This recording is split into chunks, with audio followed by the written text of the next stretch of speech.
शिवजी के पार्षदों में आक्रमण तथा अमंगलों को जीतने वाले विश्व वंदित मणिभद्र जी ने राजा चंद्रसेन के सखा हो गए। उन्होंने राजा पर प्रसन्न होकर एक समय उन्हें दिव्य चिंतामणि प्रदान करा। आपके पास भी चिंतामणि है, आपके अंदर परमात्मा है, ये चिंतामणि है। आप चाहो तो संसार के प्रकाश को देख सकते हो और आप उस परमात्मा की अनुभूति भी कर सकते हो। जो कौस्तुभ मणि तथा सूर्य के समान देती पयान थी, वो देखने में, सुनने में अथवा ध्यान करने पर भी मनुष्य को मनवांछित वस्तु प्रदान करती, मन इच्छा वांछित फल। महाराज वो चिंतामणि प्रदान करती राजा अग्रसेन को। राजा उस समय चिंतामणि की कंठ में धारण करके जब सिंहासन पर बैठे थे, तब देवताओं में सूर्य नारायण की भांति उनकी शोभा होती थी। वो राजा जब उस चिंतामणि को अपने गले में डाल के और अपने आसन सिंहासन दरबार में बैठते थे, तब देवताओं में सूर्य नारायण की भांति उनकी शोभा होती है। आपकी शोभा किससे है? भक्ति के माध्यम से। आप इस व्यास गद्दी पर चमक दमक किससे है? नारायण के कीर्तन से, नारायण के भजन से, नारायण के प्रति आपका समर्पित भाव। उसके कारण आपकी तरफ लोग क्यों देखते? आप यहाँ से प्रकाश लेके बैठे, आपके अंदर एक दिव्य प्रकाश है।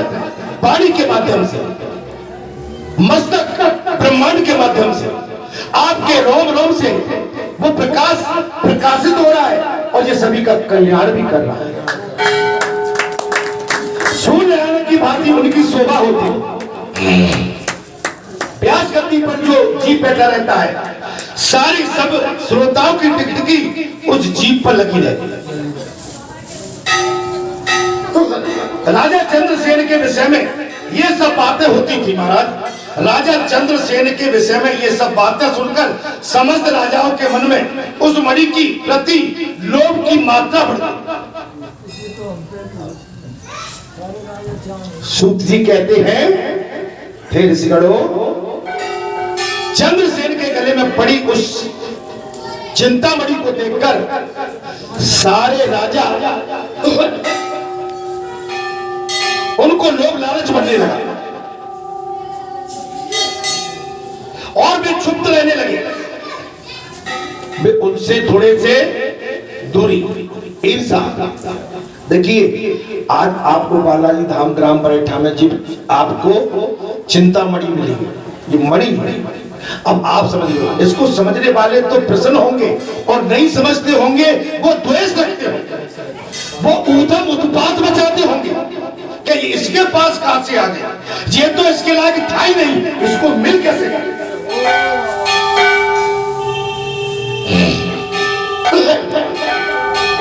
महाराज को समझ में आ रही है कि नहीं? अब क्या आ रही है? चक्कर डालो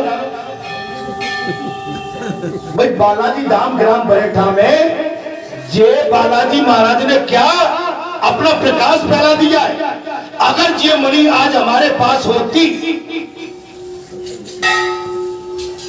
तो कितना अच्छा रहता, लेकिन होती कैसे भाई? ये तो जिसको देने लायक होता है महाराज, उसी को वस्तु दी जाती है। जो वस्तु वो उसी को दी जाती है जो उसके लायक होता है, और लायक नहीं होता उसको वस्तु कभी नहीं दी जाती। लोग की मात्रा बढ़ गई, वे शब्द चुप रहने लगे। एक बार उन सबने बहुत सी सेना साथ लेकर क्रोध पूर्वक पृथ्वी को कंपित करते हुए आक्रमण भी कर दिया।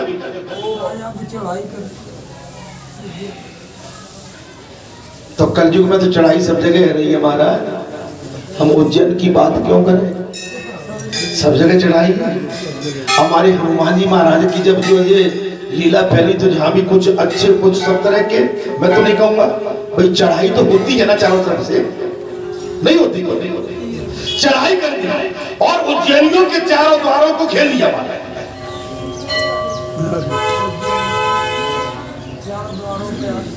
उज्जैन के चारों द्वारों को घेर लिया।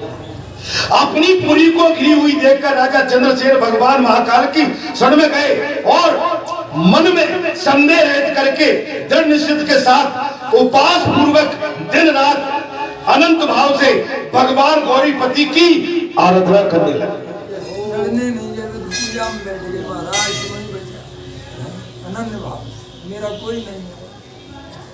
ठीक है ना, तो जहां भी तो वही हुआ था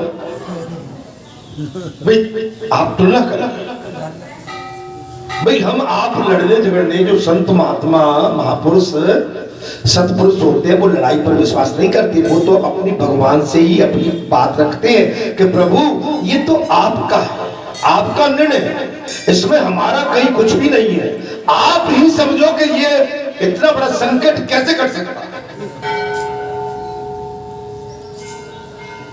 जी महाराज नहीं है समझ। उन्हीं दिनों में उस नगर में कोई ग्वालिन रहती थी,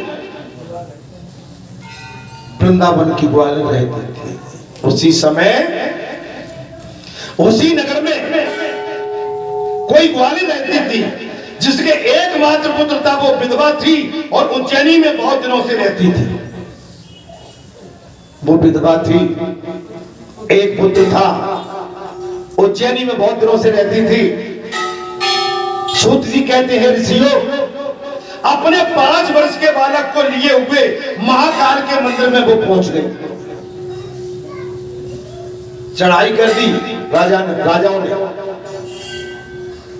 एक विधवा नारी ग्वालिन रहती थी, 5 वर्ष का पुत्र। 5 वर्ष के बालक को लेकर महाकाल के मंदिर में गई और राजा चंद्रसेन द्वारा की हुई गिरजापति की महापूजा दर्शन किया। शिव पूजन का वो आश्चर्यमय उत्सव देखकर उसने भगवान को प्रणाम कर डाला। उधर राजा पूजा कर, उधर राजा पूजा कर रहे थे। मां वैष्णव देवी की प्राण प्रतिष्ठा हो रही थी, तो हम तो भागदौड़ में ही लगे रहे महाराज। अच्छा, इतना बड़ा विष्णु महायज्ञ हुआ, हम उसमें कभी प्रमुख बन के नहीं बैठे, हम उसी बस भागदौड़ में ही लगे रहते। करने वाले कर रहे थे, बैठने वाले बैठे थे। जिनको श्रेय मिलना था बालाजी ने साफ दे दिया, यहां भी लगे थे। एक दिन हमको मौका मिल गया महाराज, 5 ब्राह्मण जो स्तुति करने हमको मौका मिल गया, तो बस हम उस भाव में बढ़ गए, पूजा के भाव में बढ़ गए। तो मालूम है इनसे क्या कहा, बोले हम तो जानते थे कि महाराज कोई आराम तलबी है और वो ये सब बैठ नहीं पाते, उठ नहीं पाते पूजा वूजा पर। आपसे ही कहा था, क्या कहा था? हमने बड़ी भूल हो गई नहीं, हम तो 5 दिन महाराज जी को ही रखते, बड़ा आनंद आया जी। दर्शन में कोई पूजा हमने नहीं की, पूजा तो बालाजी ने की। और जब बालाजी पूजा करते हैं तो वो तो सब पर अपना प्रकाश छोड़ ही देते हैं, अपनी छाप डालता। अरे मनुष्य क्या पूजा कर पाएगा? जब बालाजी स्वयं पूजा के लिए अग्रत हो जाए ना, आगे पहुंच जाए, तो वो तो केवल ऐसी छाप दे देते हैं कि आपका मन मोह जाता है। महाराज आपकी वाणी में कला है, आपकी वाणी में, आपके चेहरे में कला है, आपका चेहरा खींच लेता है, आपके चेहरे में चुंबक है। आप जब बोलते हैं और आपका चेहरा जब सामने पड़ता है, एक चुंबक की तरह जीभ खींचे चला। जब बालाजी में कला है नहीं आई समझ। महाकाल के मंदिरों में गई और राजा चंद्रसेन द्वारा की हुई गिरजापति की महापूजा दर्शन किया। शिव पूजन का वो आश्चर्यमय उत्सव देखकर उसने भगवान शिव जी को प्रणाम किया। उस ग्वालिन ने पुनः अपने निवास स्थान पर लौट आई। ग्वालिन के उस बालक ने भी वो सारी पूजा देखी। 5 वर्ष के उस ग्वालिन के पुत्र ने चंद्रसेन राजा के द्वारा महाकाल की जो पूजा की गई थी, पूरा दृश्य उस बालक ने देखा। अपने घर आने पर उसने पूजा प्रारंभ की, जो संसार में वैराग्य प्रदान करने वाली। जब उसने देखा भगवान शिव जी की पूजा करते हुए राजा चंद्रसेन को, और वही परंपरा डाली उसने घर में आके, उस ग्वालिन ने पूजा किया। महाराज जो संसार से वैराग्य प्रदान करने वाला है, जो संसार से निवृत्ति, वैराग्य, जो संसार से निवृत्ति, संसार से निवृत्ति कब होती है? जब हम नित्य कथाएं भगवान की सुनते हैं, तब भगवान के प्रति हमारा भाव बनता है, तब भगवान के भजन करने लगते हैं, तब उठते बैठते खाते पीते भगवान के सपने देखने लगते हैं, तब हम भगवान में अपना सब कुछ समर्पित कर देते हैं, तब अगर कथा सुनने के बाद खेत खलियान दुकान मकान पुत्र पत्नी समाज रिश्तेदार नातेदार द्वार घर ये याद आया, तो फिर हमारा भाव सच्चा ईश्वर के प्रति नहीं।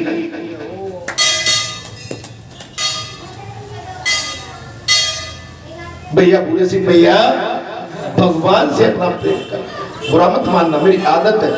वो एक से कहता था भैया तो भाग गया, वो तुम मत भाग जाना, मेरी आदत खराब है। मैं अच्छा मैं ढोलक वाले भैया भगवान से लाड़ कर, मैं जिससे कहता हूं तो वो कहता महाराज तुम हमसे कहते, मैं तुमसे नहीं कह रहा। अब मुझे किसी का तो अब इधर कहूंगा तो इधर भी नाराजगी हो जाती है, कोई कुछ कर तो भाई मैं कहा जाऊं, इधर कहूं तो परेशान। राकेश से कहना ठीक है, राकेश तो ठीक समझ, बोले हमसे ही कह दी महाराज जी ने। नहीं, मेरा कोई टारगेट नहीं रहता, न मैं ये सोच के समझ के न पढ़ाई, मैं तो जो पढ़ाई है मैं आपसे विश्वास से कह रहा हूँ कि ये शास्त्र बना रखा रहता है। मैं तो यहीं आकर जो देखता हूँ वही कहता हूँ, जो प्रेरणा मिलती है वही आपके सामने।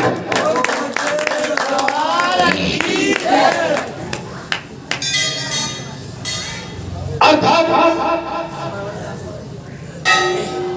एक सुंदर पत्थर लाकर उसे घर के थोड़ी ही दूरी पर एकांत स्थान में रख दिया उसने वाले को। एक पत्थर लेके आ गई, भगवान की शिव पिंडी को लेके घर में, भगवान शिव जी की पिंडी तो सभी के घर में होगी, सभी के घर में पिंडी, शिवलिंग शिवलिंग शिवलिंग सबके घर में, झूठ मत बोल। हाँ, उसको बर्तन में रखो, एक पत्ती भी ले लो, कोई थाली उसमें रखी, आप पर व्यवस्था नहीं है, उसमें डेली जल चढ़ाए, ठीक है? अब से करो डेली चंदन दियाबत्ती धूप बत्ती, भगवान का भोग, भगवान को जल अति प्रिय है, आप पात्र में रख के जल निश्चित चढ़ाए, चंदन लगाए, आरती उतारे, तुलसी दल में चढ़ाना है, शिव जी पे तुलसी दल मत चढ़ाना, ठीक है? बस बाकी भोग लगाओ, ठीक है? ओम जय शिव ओंकारा, जय शिव ओंकारा, ब्रह्मा विष्णु सदा शिव हरदा केदारा। ओम जय शिव ओंकारा, एकानंद चतुरानंद पंचानंद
आपको आरती करना दोनों टाइम भगवान शिव जी शाम को संध्या कालीन में विचरण करते हैं।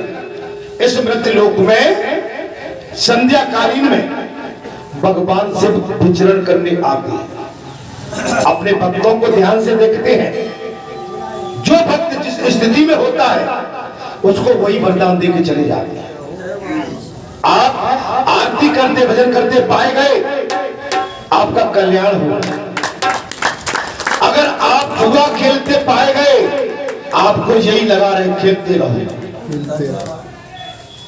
आप अधर्म करते पाए गए, वरदान दे जाएंगे लगे रहो। आप पूजा पाठ में लगे हो, सेवा में, वो भी वरदान आपको दे जाएगा। डेली शाम को जब संध्या कालीन होती है, भगवान शंकर मृत्यु लोक में विचरण करने आते हैं। और संध्या कालीन आरती को ध्यान से देखिए। जब पूजा में बैठते हैं तो सोच लो कि भगवान शंकर आपके सामने आपको देख रहे हैं। आप अगर किसी से नैना लड़ा रहे हैं वो भी देख रहे हैं। आप चोरी कर रहे हैं वो भी देख रहे हैं।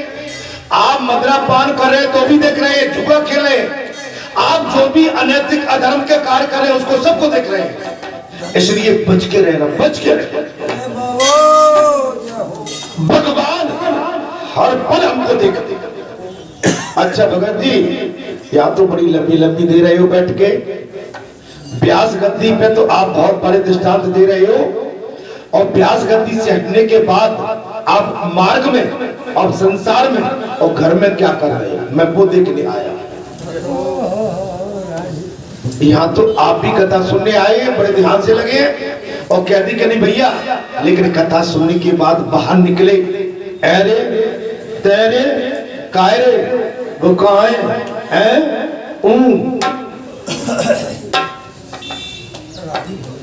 माने आप यहां से निकलते ही आपका स्वाद खराब हो गया, आपका सोच खराब हो गया, आपके मन में सूतक आ गया। और वही सूतक आपका जो यहां पर बैठा हुआ, जो आपने धर्म कर्म किया था, सब बेकार, सब बेकार। अब भैया 3 बजे उठ के कौन आए, सर्दी पड़ रही है कड़ाके की, भगत जी आ रहे हैं, तुम तो देख लो स्कूटर सब पहने बैठे, भगत जी तो एक बनियान डाले है ना। अब कहेंगे भगत जी क्यों बैठे, कि बोलने में इतनी ताकत लगती है, इतनी गर्मी शरीर के अंदर रहती है कि कपड़ों की जरूरत ही नहीं पड़ती है। आप समझ में आ रही है नहीं आ रही? तो भाई आपको शारीरिक परिश्रम करोगे तो आपके अंदर एनर्जी रहेगी, एनर्जी रहेगी, ताकत रहेगी, प्रकाश रहेगा। आप ढिल्ले मिल्ले पड़े रहोगे तो ठंड में सुकड़ते रहोगे। आप समझ रहे ना, ठंड नहीं, ठंड को आप लग जाओ, ठंड आपको नहीं लगेगी, ठंड आपसे दूर भागे। भाई ठंड आपसे कब रहेगी, तब आप परिश्रम करोगे, तब आप आलसी की तरफ पड़े रहोगे, खाओगे, खा के पड़े तो ठंड तो लगनी है। वो क्या है? संसारी भाव, सर्दी और गर्मी, ये दोनों संसारी भाव।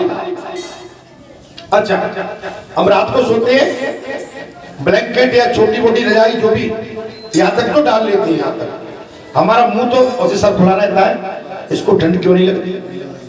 आदतन है, इस पर कोई प्रभाव नहीं पड़ता। हाथ आपके बाहर निकल जाएंगे, भले ही नहीं लगेंगे। आप जितना शरीर को ढकोगे, जितना दबाओगे दुखाओगे, उतना ही ये संसार का ताप बढ़ेगा, बीमारी बढ़ेगी। जी महाराज, अभी संतों को देख लो, केदारनाथ में, बद्रीनाथ में, कैलाश में अभी भी उगारे फुगारे पड़े हुए, उगारे पड़े। अर्थात बात आती है हमारा कथा में, एक सुंदर सा पत्थर वो ग्वालिन लेके आ गई, उसे घर में थोड़ी ही दूर पर एकांत में स्थान पर रख दिया, उसी को शिवलिंग मान लिया, घर से बाहर रख दिया, शिवलिंग मान लिया। फिर अपने हाथ से मिलने लायक जो कोई भी फूल दिखाई दिए, उन सब का संग्रह करके उस बालक ने जल से शिवलिंग का स्नान कराया और भक्ति पूर्वक पूजन किया उस बालक ने। 5 वर्षीय बालक वो देख के आगे राजा अग्रसेन राजा को भगवान महाकाल की पूजा करते हैं। एक शिव जी का स्वरूप पत्थर लेके घर से बाहर रख दिया और स्नान ध्यान कराया, जल अभिषेक किया और जो भी फूल मिले भक्ति पूर्वक उस पर फूलों की पूजा की। तत्पश्चात कृतम अलंकार, चंदन, धूप, दीप और अक्षत आदि उपचारों से अर्चना करके मन कल्पित दिव्य वस्तुओं से भगवान को निवेदन किया। आपको भगवान से ओम नमः शिवाय, ओम नमः शिवाय, ओम नमः शिवाय, ओम नमः शिवाय, ओम नमः शिवाय, ओम नमः शिवाय, ओम नमः शिवाय, ओम नमः शिवाय, ओम नमः शिवाय। देखिए एक बात, मेरी बात को देखिए, ओम नमः शिवाय, सर झुका हुआ है, हाथ भी आपके यूं नहीं रहना चाहिए। यूं रहोगे तो भगवान के उन चरणों पे नहीं जा रहे हैं, हाथ कब जाएंगे? ओम नमः शिवाय, ओम नमः शिवाय। जब कुछ मांगना है, ओम नमः शिवाय, ओम नमः शिवाय, ओम नमः शिवाय। मांगना है तो अपने शरीर से नीचे नहीं, अपने मस्तक से नीचे नहीं, भगवान से मांगना है। ओम नमः शिवाय, ओम नमः शिवाय, ओम नमः शिवाय, ओम नमः शिवाय। हाथ जोड़ने हैं भगवान को, ओम नमः शिवाय, हाथ को झुका दो, ऐसे नहीं, ओम नमः शिवाय, ओम नमः शिवाय। समझ में आ रही है? जो भगवान के सामने झुक जाते हैं वो बच जाते हैं। आप समझ लेना मेरी बात। मैं आपको एक विधि बता रहा हूं, आप अपने शरीर के नीचे हाथों को रखोगे, भगवान की पूजा नहीं हो पाती। या तो साष्टांग हो, हाथ बढ़ा के, या भगवान के मुंह पर, जिस कहते हैं ना हर हर महादेव। आप अपने नीचे अगर हाथों को रखेंगे तो इसकी जो पूजा है, इसकी सेवा अपने शरीर को लग रही है, केवल अपने शरीर को लग रही है। इसलिए मेरा आपसे अनुरोध है, हमेशा झुके, आपका मस्तक झुक जाए, आपका शरीर में लचक आ जाए, कमर झुक जाए। माने किसी के भी सामने, महापुरुष के सामने, संत पुरुष के सामने, माता पिता के सामने, ब्राह्मण के सामने, गौ के सामने, वेद शास्त्रों के सामने झुक के नमन किया जाए, झुक के नमन। अर्थात महाराज भक्ति पूर्वक पूजन किया, फूलों से बार बार पूजा करके उस बालक ने भांति भांति के नृत्य भी किए।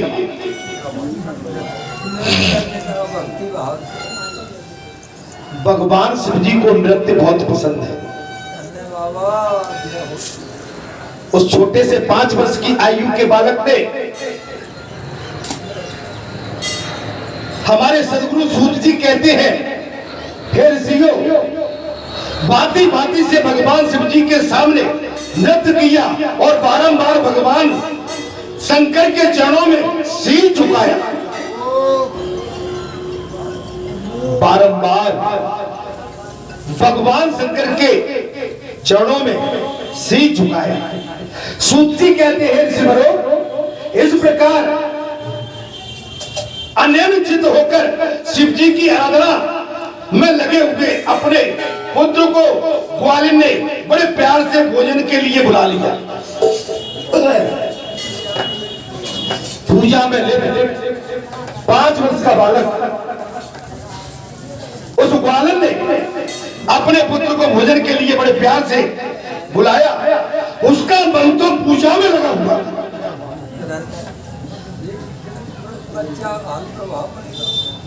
एक छोटा सा बालक 5 वर्ष की आयु पूजा में समर्पित भाव से शिव जी की में लगा हुआ है। वो माँ उसको भोजन के लिए बड़े प्यार से बुलाती है, लेकिन वो पूजा में तत्पर है। माता के बहुत बुलाने पर भी उसे भोजन करने की इच्छा नहीं हुई।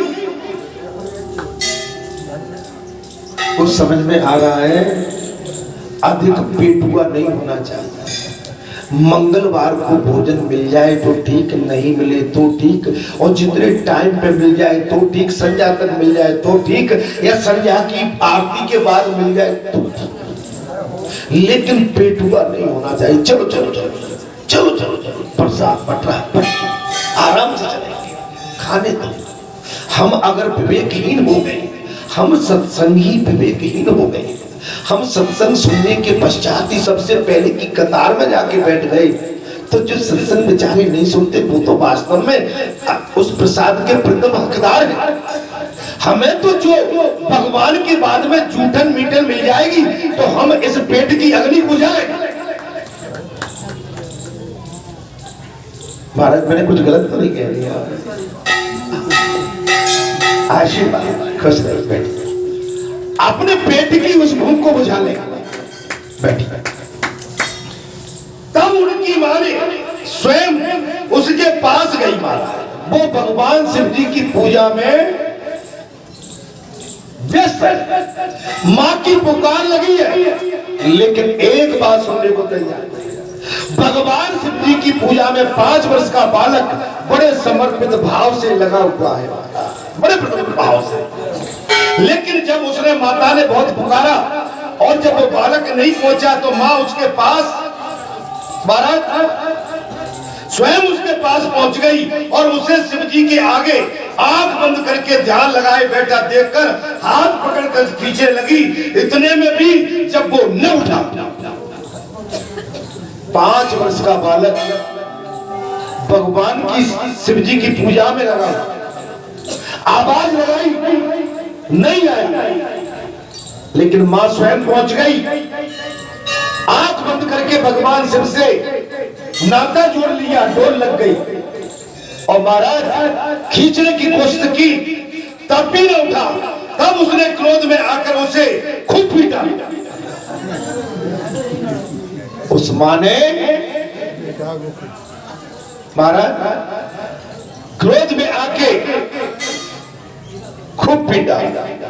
अब जहां तो हम जाइए कहेंगे, हे ओ पीपर बहता चीकन और भैया बाप बैठी मोरी हो, हे मोरी बिचाई कहा कर भैया राम से क्या बोला तेरी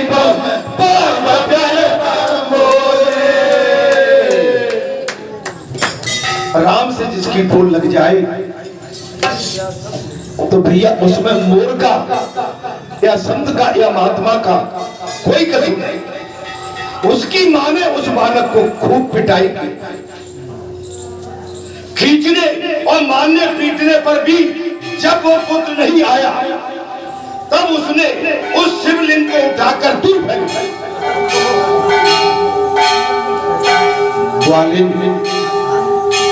खींचने पर, पीटने पर, क्रोध करने पर सूत जी कहते हैं, हे भक्तों, हे संतों, हे महात्माओं, एक 5 वर्ष की आयु का बच्चा भगवान शिव जी की पूजा में संलग्न है, लिप्त है। अर्थात माने तमाम धमकाया, चिल्लाया, पिटाई की, खींचा, मारा, क्रोधित हुई, लेकिन तब भी नहीं माना। उसी पत्थर को उठा के फेंक दिया और उस पर चढ़ाई हुई सारी पूजा सामग्री नष्ट कर डाला। उस बालक ने जो भगवान की शिव की पिंडी पर जो प्रसादी पूजा अर्चना की चढ़ाई थी उसको नष्ट कर डाला। ये देखकर बालक हाय हाय करके रोता हुआ रोष में भरी हुई ग्वालिन अपने बेटे को डांट झपट कर उन्हें घर में चली गई। बालक रोया, हाय हाय कहा। भगवान शिव की पूजा को माता के द्वारा नष्ट की हुई देखकर वो बालक देव देव महादेव, हे देव हे देव महादेव चिल्लाता हुआ, पुकार करते हुए सहसा मूर्छित होकर जमीन पर गिर पड़ा। मूर्छित होकर जमीन पर गिर पड़ा। उसके नेत्रों से आंसू की धारा प्रवाहित हो रही थी और 2 घड़ी बाद जब उसे चेतन हुआ तब उसने आंखें खोली और देखा उसका वही निवास स्थान परम सुंदर शिवालय हो गया। वही जो पत्थर फेंका था महाराज, माता फेंक के चली गई और वो फेंका हुआ समस्त सामग्री शिवालय का मुख्य स्थान हुआ। शंकर भगवान की जय। अर्थात मणियों के खंभे और उसकी शोभा बढ़ा रहे थे। ईश्वर की लीला हो गई कृपा राम की, भोलेनाथ की। वो शिवालय का भव्य मंदिर बन गया। उसके खंभे महाराज मणियों से शोभा बढ़ा रहे थे और उसके द्वार के बाहर तथा सदर फाटक एवं सोने के हो गए, स्वर्णमय हो गए। अर्थात वहां की भूमि बहुमूल्य नीलामणि तथा हीरों को वेदकों से सुशोभित की गई थी।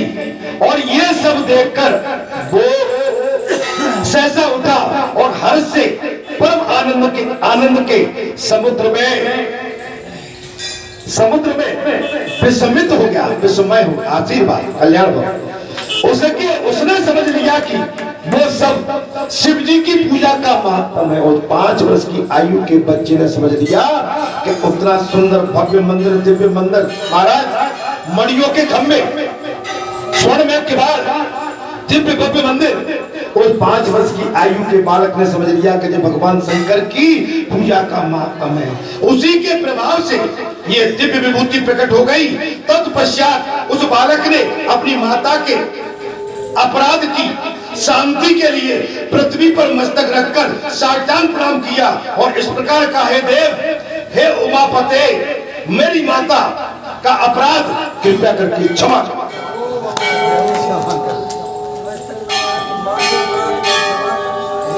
हे देव हे उमापते, मेरी मां का अपराध क्षमा कीजिए। वो मूल है, आपके प्रभाव को नहीं जानती थी। हे शंकर, आप उस पर प्रसन्न हो जाइए। यदि मुझ में आपकी आपने भक्ति से उत्पन्न हुआ कुछ भी पुण्य है तो उससे मेरी माता आपकी दया को प्राप्त हो। मेरी अगर जरा भी भक्ति है तो मेरी मां आपकी दया की पात्र। आप समझो, जो संत पुरुष होते हैं, महापुरुष होते हैं, देव पुरुष होते हैं, तपो पुरुष होते हैं, वो अपनी भक्ति अपने भक्तों के संकट के निवारण के लिए आशीर्वाद उनको देकर जो भक्ति कमाते हैं, जो पूंजी भक्ति की तपस्या की लेते हैं, वो अपने संकट पर आए हुए पड़े हुए उन संतों, उन भक्तों के लिए वो दया और कृपा करके उन पर भक्ति बांट देते हैं। आप समझ लें, दया सबसे बड़ी भक्ति है।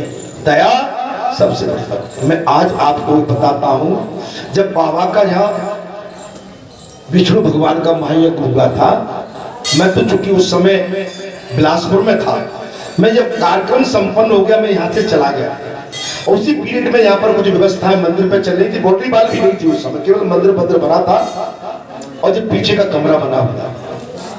यहाँ पर जो हीरा बुनिया का जो भगत वो है ना भगत, उसका माने 1-1.5 महीने बाद एक्सीडेंट हुआ। क्या हुआ महाराज? एक्सीडेंट, भयंकर एक्सीडेंट हुआ था जी आपका एयरपोर्ट के आसपास वहीं मोड़ पे। हाँ, वो क्या कोमा में चला गया। मेरे पास फोन जाता है रात में, मैं ड्यूटी से लौट के आया था, रात में आके मेरे पास फोन आया कि ऐसे ऐसे करके एक्सीडेंट हो गया है और कोमा में, माने बचने की उम्मीद नहीं। तो आप समझ सकते हो, मैं तत्काल स्नान ध्यान करके हनुमान जी के मंदिर पर गया और मैंने एक ही प्रार्थना की थी उससे, हे प्रभु, हे हनुमान जी महाराज, अगर मैंने आपकी जाने अनजाने में जो भी सेवा की है, मुझे पता नहीं, या जो आपने मुझ पर दया की है, मेरा जो अंदर का जो भी भक्ति है, आज वो छोटे भाई के काम आ रहा है। वो काम में मैं जवाब नहीं दे पाऊंगा, मैं कैसे जवाब दे पाऊंगा? आप समझ सकते हो, जब घर के सामने से अच्छे सत्कर्म से, अच्छे काम से किसी घर में, परिवार में कोई विघ्न आता है, तो जो घर का प्रमुख होता हो या घर का महापुरुष होता हो या संत पुरुष होता हो, तो उसका मन और उसकी आत्मा हिल जाता है। आप समझ सकते हो।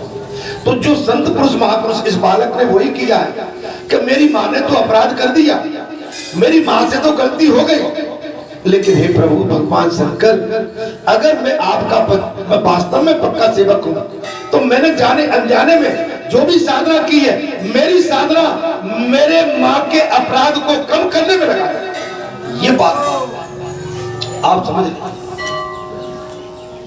बहुत बड़ी बात है जो अपनी भक्ति को, अपने सर्वस्व को दूसरों पर न्यौछावर कर देती है। आप समझ सकते हो महाराज, अपना सर्वस्व न्यौछावर, अपना सब कुछ। अच्छा बचा क्या है? अब पके पकाए बैठे, आपके पास कुछ अपना बचा नहीं, आपके अंदर वो बीज भी नहीं है कि वो बीज करके अब कोई पौधा भी पैदा हो जाए। अब तो आप पके हुए फल हो, आपका तो केवल अब ये शरीर चटकेगा तो सीधा भस्म होगा। अब तो भस्मी बनेगी इसकी। आपके इस शरीर की अब केवल, महाराज सिकंदर पूरे वर्ल्ड का राजा था, सिकंदर पूरे वर्ल्ड का राजा था। सिकंदर ने जाते जाते ये कहा था, बोले सैनिकों, मेरे सेनापतियों, जब मेरा मृत्यु हो तो ये संसार को बता देना कि सिकंदर इस विश्व का राजा है।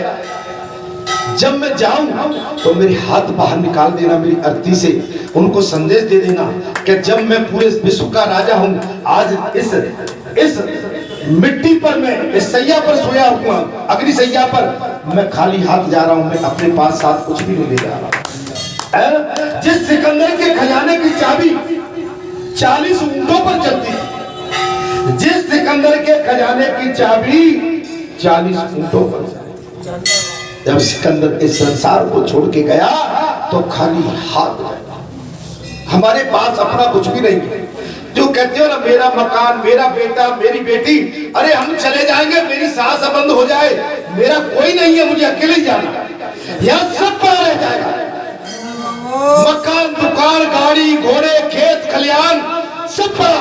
आज तक बता दो, हमारे पूर्वज चले गए, क्या बताइए वो अपने साथ कुछ लेके गए हैं? जब वो लेके नहीं गए तो हम क्या लेके जा सकते? यही सत्य। आपके शरीर में एक धागा भी होता है, वो भी निकाल दिया जाता है। नग्न स्थिति में आते हैं और नग्न स्थिति में ही चले जाते हैं। चाहे माता हो चाहे पुरुष हो, जिस स्थिति में पैदा होते हो उसी स्थिति में वापस चले जाते। अर्थात कहाँ चले जाते? मेरी माँ को माफ कर दो। क्षमा कीजिए, वो मूड है, आपके प्रभाव को नहीं जानती है। शंकर, आप उस पर प्रसन्न हो जाइए। यदि मुझ में आपकी भक्ति से उत्पन्न हुआ कुछ भी पुण्य है तो उससे मेरी माता आपकी दया को प्राप्त है। मेरी माँ पे दया करें। जैसे प्रहलाद जी ने कहा था, प्रभु प्रहलाद जी से कहा नरसिंह भगवान ने, पुत्र प्रहलाद मांग ले, क्या मांगना चाहता है? बोले प्रभु आपके दर्शन मिल गए, आशीर्वाद मिल गया, इससे बड़ी नहीं देना ही चाहते हो तो मेरे पिता की मुक्ति का प्रावधान कर दो, मेरे पिता की। और मेरे पिता ने यो तो गलत काम किए लेकिन फिर भी मेरे जन्मदाता है, इनका कल्याण कर दो। जानते हो भगवान ने क्या कहा? प्रहलाद तेरी एक जन्म, तेरी एक पीढ़ी नहीं, मैं 3 पीढ़ियों का उद्धार करता हूँ, 7 पीढ़ियों का उद्धार करता हूँ। आप समझ लो, जे यहाँ पर जो बालाजी धाम बन गया, ये अमर, इसकी गाथा गाई जाएगी, इसकी कथा लिखेगी, इतिहास बनेगा। मैं रहूं न रहूं, आप रहे न रहे, लेकिन इतिहास इसका गवाह देगा, इतिहास बनेगा। अर्थात इस प्रकार भगवान शंकर को बार बार प्रसन्न करके उनके चरणों में मस्तक झुकाकर सूर्यास्त समय वो बालक शिवालय से बाहर निकला और अपने अपने शिविर को देखा। वो इंद्रनगर के समान शोभा पा रहा। उस बालक का जो घर था महाराज, इंद्रनगर के समान शोभा पा रहा था। भगवान शंकर ने मंदिर तो स्थापित कर दिया, बड़ा भव्य सुंदर, माने जब वो बालक रहता था वो भी इंद्रनगर की भांति शोभा पा रहा था।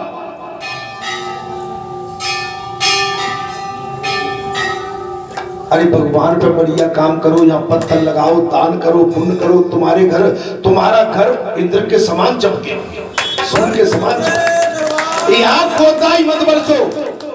अगर आप केवल अपने धन को समेट के अपनी जेब में भरोगे, काम नहीं चलेगा।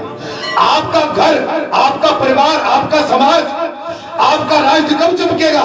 तब आप राष्ट्र के लिए, समाज के लिए और भगवान के लिए समर्पित होंगे तो आप चमकते हैं।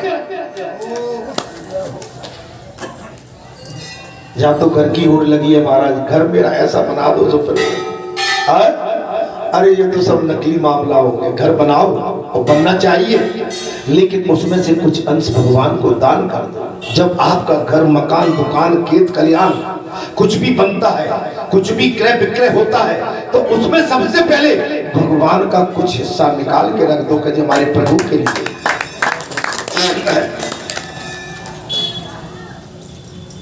लेकिन भगवान के निकालने के लिए बड़ी देर लगी। अपने महापुरुषों के लिए, अपने सदगुरु के लिए। आपने अभी सदगुरु की बात आ गई, अभी देखा था कि आपने कितना बढ़िया आयोजन किया अपने सदगुरु। ये दिव्यता है, ये प्रेरणा देती है, ये एक मार्ग बनाती है। और यही सबसे बड़ी हमारी एक सीख है कि अपने सदगुरु के प्रति हमारा भाव क्या होगा। भाई सदगुरु है, हमने दीक्षा ले ली है, भाई आपके परिवार के मुखिया हैं, वो आपके परिवार के सर्वस्व हैं। जो आपके सदगुरु हैं वो भगवान स्वरूप है, ब्रह्मा विष्णु महेश है। अगर वो ब्रह्मा विष्णु महेश है तो आपने अपने सदगुरु को किस रूप में तोला? क्या आपने परंपरागत अपने परिजनों के साथ जैसा आप रिश्ता निभाते हैं, क्या उससे ऊपर ले गए या नीचे रखा या भूल गए? अब पता नहीं आप गुस्सा हो रहे हैं मेरे में, ठीक है? सही बात, सत्य बात। आप कह नहीं रहे हो, इतना तो आज समझी साहब बैठ के इसलिए बोल नहीं पा रहे क्या? अरे बोल ही नहीं पा रहे आज, नहीं बोलना तो पड़ेगा भाई। आज आप बोलने में कोताही बरत रहे हो। नहीं, या तो आप कहीं आज भटक गए हो। आशीर्वाद आप समझ लो, आप अपने सदगुरु, आशीर्वाद आप अपने सदगुरु को ऊपर रखो हमेशा। माने वही पार ब्रह्म परमेश्वर है और वही ईश्वर है। पार ब्रह्म परमेश्वर है कोई ईश्वर और वही ईश्वर है। आशीष खुश रहिए। वही ईश्वर, आप उससे नाता अपना पक्का रखें, पक्का। आज भी हम पूजा करते हैं तो बगैर महाराज जी के ध्यान के बगैर नहीं, भले ही आज वो इस पंच तत्व में मिट्टी में विलीन हो गए, इसका मतलब ये नहीं कि इनको भूल जाएंगे। ये तो हमारे सर्वस्व है। इन्होंने हमें धर्म मार्ग, सत्य मार्ग और नीति मार्ग, साधना मार्ग, त्याग वैराग मार्ग, ये इन्होंने मार्ग हमको बताया। आप मेरी बात को समझिए। बात अगर आप ऐसी विभूति को नजरअंदाज करेंगे, अच्छा आपके बालाजी ने यह सब सिखाया, आपने आपके बालाजी ने पूजा पाठ, प्रार्थना, आराधना, घंटी बजाना, आरती करना, राम धुन करना, प्रभु को कैसे संचालित किया जाता है, उनका संचालन कैसे बनाया जाए। अच्छा इसके बाद हम अपने बालाजी को भूल जाए, इस स्थान को भूल जाए, तो मैं कहता हूं कि जी हम बहुत ही छोटा काम कर रहे हैं, हमारी पहचान जहां से। अच्छा एक बात बताइए, आप बीजेपी या कांग्रेस, इनसे आपका कर्तव्य, आपकी निष्ठा इस स्थान के प्रति और भगवान के प्रति कितनी है, मुझे बताने की आवश्यकता नहीं है, मेरे सामने काम करने की आवश्यकता नहीं है। वास्तविकता जी है कि आपकी इस स्थान के प्रति कितनी समर्पित भाव भक्ति, बात जी है। आप समझिए, सन्मुख हो जीव मोह जबई और जन्म कोटि नाश। जीव मुझे तेरा समर्पित भाव चाहिए। आपका जितो हो गई भगवान की बात, अपनी मित्र मंडली के साथ, अपने माता पिता के साथ, समाज के पास और राष्ट्र के प्रति आपका समर्पित भाव अर्थात वो इंद्र नगर के समान शोभा पा हो गई। कृपा भगवान शंकर की, 5 वर्ष की आयु का वो बालक भगवान की उस सिद्धि से जुड़ गया, वो सब कुछ तत्काल सुवर्ण में हो गया। माने जहां पर वो बालक रहता था वो भी सोने के महल बन गए, विचित्र वैभव से प्रकाशित होने लगा। आपका बालाजी धाम कैसा लग रहा है? क्या पर्यटन ऐसा ही ताकत है? आपका क्षेत्र ऐसा ही ताकत है? जे मेरी माताएं, जे मेरे भक्त, जे संत, ये भगवान की कृपा है, बालाजी की कृपा है। आपका ये क्षेत्र चमक रहा है, आपकी बस्ती के नाम से एक सूर्य की भांति ये प्रकाश दे रहा है। संसार में चमक रहा, वह सब कुछ तत्काल स्वर्ण में हो गया। तब महाराज सूत जी कहते हैं, हे देवऋषियों, विचित्र वैभव से प्रकाशित होने लगा। भवन के भीतर प्रवेश करके बालक ने देखा उसकी मां बहुमूल्य रत्न में पलंग पर बिछी हुई श्वेत रंग की सैया पर निर्भय होकर सो रही है। महाराज सुशीला जैसा हाल हो गया, सुदामा पूरी बन गई। उसकी मां स्वर्ण नगर में और पलंग पर लेटी हुई श्वेत बहुमूल्य रत्न में मंगल पर बिछी हुई श्वेत रंग की छैया पर निर्भय होकर सो रही है और उसी को याद करती है। और उसने माता को जगाया। ग्वालिन बड़े वेग से उठी और अपने को, अपने पुत्र को तथा अपने घर को भी अभूतपूर्व रूप में देखकर आनंद से बेहाल हो गई। हाल है आपके क्षेत्र में जो बाहर से आते अतिथि, आपके नातेदार, रिश्तेदार और विभिन्न स्थानों से इस स्थान पर देखकर वो भी अचंभित हो जाते हैं कि ये थोड़े से समय में क्या परिवर्तन है। आप समझ सकते हैं महाराज कथा का प्रभाव समझ में आ रहा है। तो अब तो दौड़ नहीं लगेगी बात। महाराज वो नाती पोते की और सुशीला की आवाज सुनना नहीं है। सुशीला जी की आवाज को सुनना नहीं, उनको आवाज देने दो। आप तो अपना कर्म धर्म में लगे रहो महाराज, आरती करते रहो, भगवान से नाता जुड़ा है और पक्का जुड़ा है। आपके घर बैठे सब काम होंगे और हो रहे हैं। अब देखो घर में कोई बात आ जाए, बोले साहब घर में काम आ गया, तो काम तो भाई 2 घंटे में 3 घंटे में, चाहे बाजार का हो, खेत का हो, खलियान का हो, निपटा के फिर भगवान के दरबार में। लेकिन हम उस काम के भरोसे ही बैठ जाए, इधर से उधर से, नौकरी से चाकरी से, राजनीति से, खेत से खलियान से, तो भाई खेत में फिर पैदा क्या होगा? अगर कोई घर में कारज आ जाए, हम खेत की गुड़ाई निदाई नहीं करें, पानी देने एक किसान नहीं जाए, तो क्या वो किसान चैत में उसमें अनाज ले सकता है क्या? तो जी आपकी कमाई है।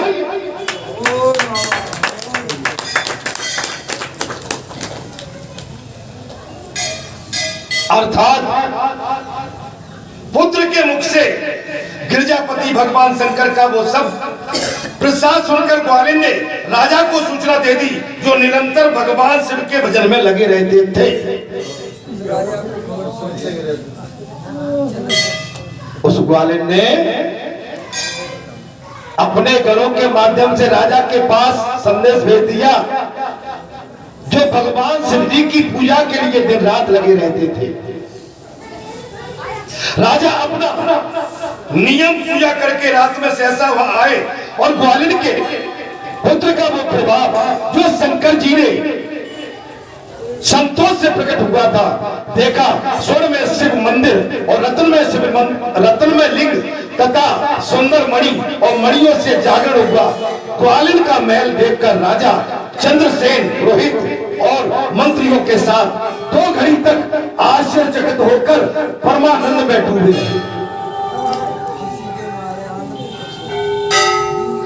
आपकी कोई बात समझ में आ नहीं रही है?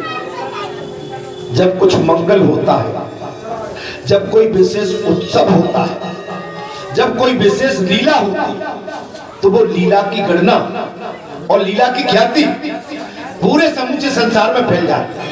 उससे आप हम सब क्षेत्रवासी, राष्ट्र, हमारे पूर्व पुरखे, देव देवता, नाग किन्नर, सारी सृष्टि इस मंगल को देखकर बड़ी आनंदित होती, बड़ी आनंदित। आशीर्वाद दे। ये कैसे हो गया? वो कौन था, कैसे हुआ, ये इतिहास बनता है।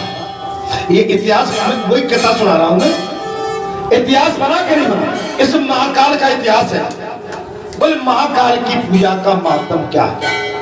ये इतिहास बन गया।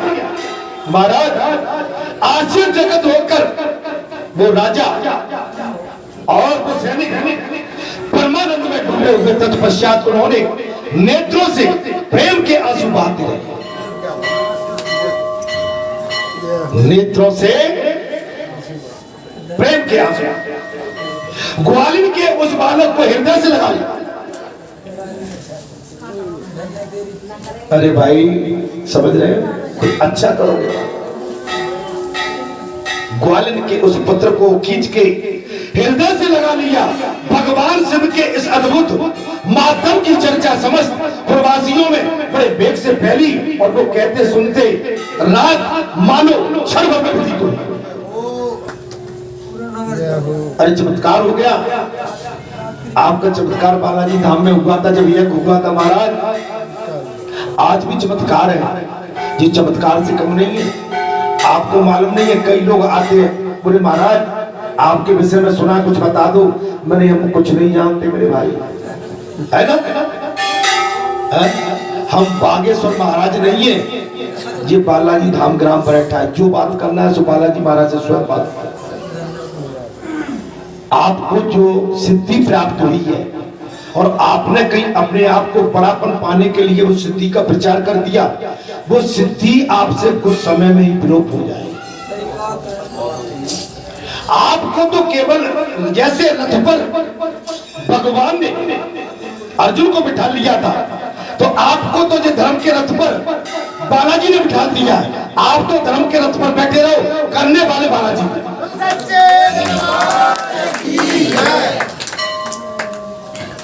नहीं आई समझ। करने कराने वाले बालाजी, आप तो धर्म के रथ पर बैठे, आपने अपनी तू मैं की तो मारे जाओ। आपको बचाने वाला कोई नहीं मिलेगा, इसलिए सब इन पर छोड़ के रखो। करने वाले जी हैं, कराने वाले जी हैं, हमको बताने वाले जी हैं, हमसे कथा कहलाने वाले भी ये हैं, हमको चलाने वाले जी हैं, समझाने वाले जी हैं और पालने वाले जी हैं। तो हमारी इनके आगे क्या हस्ती है? इनके आगे हमारी क्या हस्ती है? जो अपने आप को बड़ा मान लेते हैं। चमत्कार, मैंने अभी महाराज जी से कहा कि आपके आंसू क्यों, मैं आपके मन की बात बताई कि नहीं बताई? तो लाओ मन की बात तो मैं बता दूं। अब इनके मन में क्या चल रहा है वो भी बता दूं। तुम क्या, ये मैं नहीं बता सकता, बता सकता हूं लेकिन ये अतिशोक्ति होगी। बोल साचे दरबार, अतिशोक्ति होगी।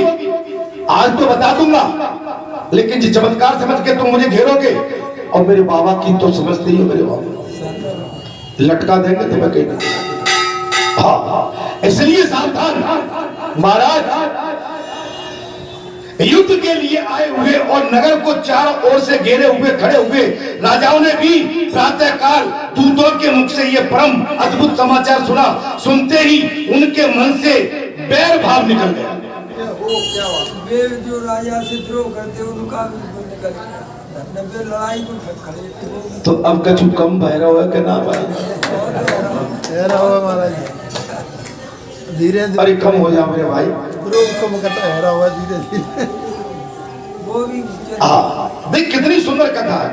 क्या जो राजा उनसे बैर करते राजा महाराज उस मणि के कारण उस राजा से बैर करते थे।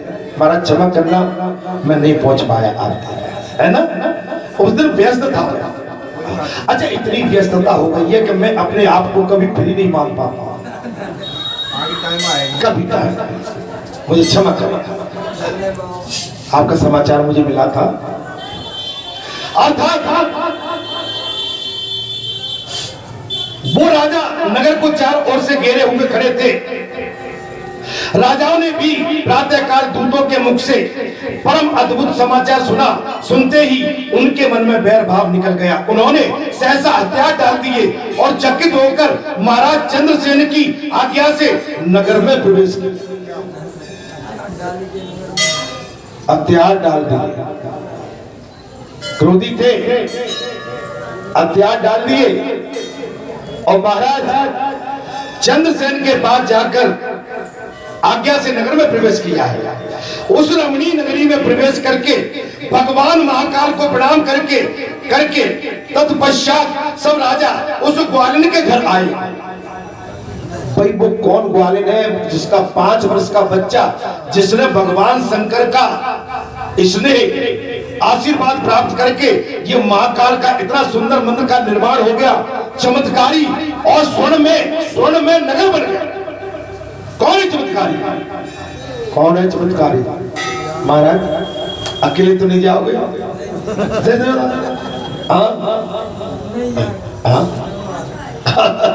हाथ मत उठाएगा। अपन साथ चलते हैं तो अच्छा लगता है ना? टोली के साथ हम आप साथ में रहेंगे तो आनंद आएगा। अकेले जाओगे तो आनंद नहीं प्राप्त होगा।